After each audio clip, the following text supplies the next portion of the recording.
ბათუმის საკრებულოში პასიური დეპუტატების არსებობა მიანიშნებს იმაზე, რომ ისინი ვერ ასრულებენ მერიის მაკონტროლებლის ფუნქციას.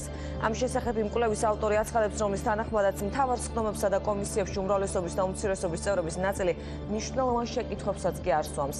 საზოგადოების განვითარების აკადემიამ მესამე კვარტლის შედეგები გაასაჯაროვა, რამაც დღეს უმრავლესობის წევრები განსაკუთრებით გააღიზიანა.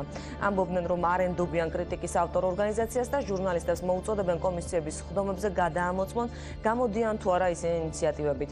არა და სხვათა შორის ვის აქვს ინიციატივა და ვინ აქტიურობს, ეს მთავარ სხდომებზეც ნათლად ჩანს. ამავე კონტექსტში კრიტიკა დაიმსახურა ოპოზიციამაც. დაბალი შედეგი აქვს ნაციონალურ მოძრაობას. აქ ირწმუნებია, რომ დასწრებას და აქტიურობას აზრი არ აქვს, რადგან მმართველი პარტია მხოლოდ საკუთარი დღის წესრიგით მოქმედებს. რას აქვს აზრი და რა არის დეპუტატის ფუნქცია? თეონა ხარაბაძე მოგვიყვება. მე არ ვთვლი პასიურ ვარ, ჩემი გოგო, აუცილებელი არა იხმაურო და ძალიან დიდი ემოციები ხმაურით და ლანძღვაგინებით გამოხატო, რომ იყო აქტიური. თუმცა საკრებულოში ინიციატივები არა გაქვთ ქალბატონი, მან არც შეკითხვით გისარგებლიათ, რატომ ქალბატონი? ანუ არასწორად არის არასამთავრობოების კვლევა გამოქვეყნებული. ბათუმის საკრებულოს დეპუტატი ნერიმან ცინცაძე არა მხოლოდ მთავარის კამერას, არამედ საკრებულოს სხდომაზე კითხვების დასმასაც გაურბის. ნერიმან ცინცაძის გარდა პასიურ დეპუტატთა სიაში ანზორ დევაძე, თამაზ დევაძე, ირაკლი თოფურიძე და დეპუტატი ომარ მახარაძე მოხვდა.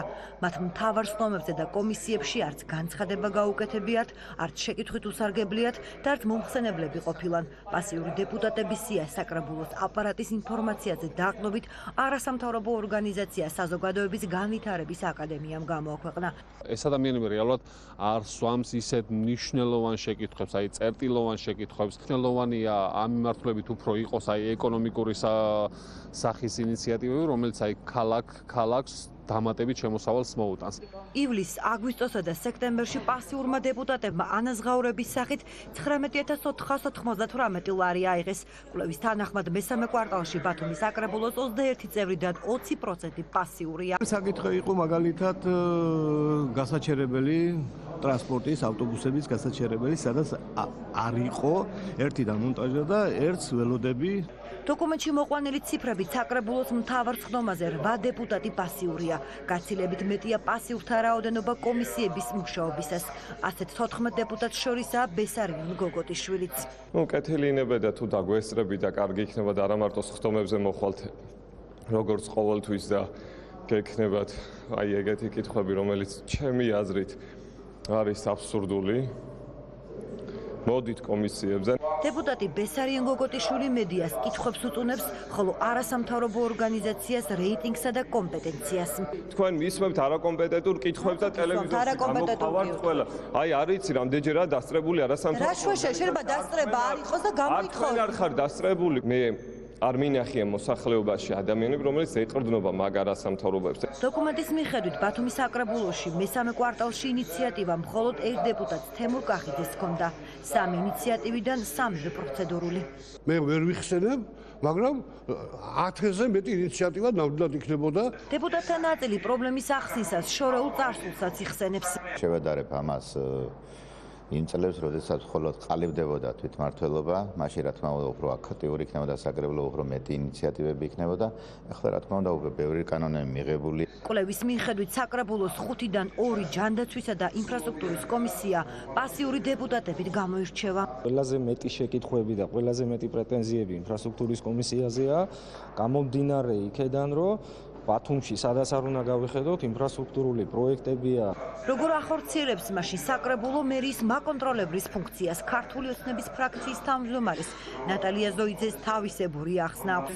ზოიძე ერთ-ერთი აქტიურ დეპუტატთა შორის. როგორც ოჯახის წევრები შეიკრიბებიან და საკუთარი ფინანსების განკარგვაზე და მიზნობრივ ხარჯებზე საუბრობენ და ღებულობენ გადაწყვეტილებას, მაგრამ გარეთ სამეზობლომ არ იცის იმათმა როგორ გადაანაწილეს და რა პრინციპი და რა დეტალები დაახლოებით ასეა უმრავლესობა და მერია ერთმანეთთან.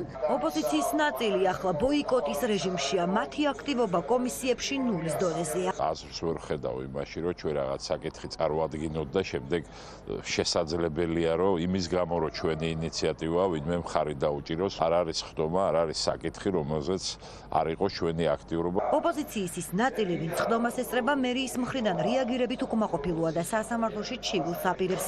ნაწილი კი კოლეგების დაცვას ცდილობს. ფრაქციებს აქვს თავიანთი ასე ვთქვათ ინიციატივები წარმოდგენილი, ზოგი დეპუტატი ფრაქციებში გამოხატავს თავის, ესე ვთქვათ, წინადადებას. დეპუტატი სიტყვას არ აფასებენ. ამიტომ მე გადავწყვიტე, რომ თუ კი ასე განმეორდება და ასე გაგრძელდება, მაშინ მე დამრჩენია ერთი რამ, როგორც იურის, შევიდანო სარჩელი აუგზდა.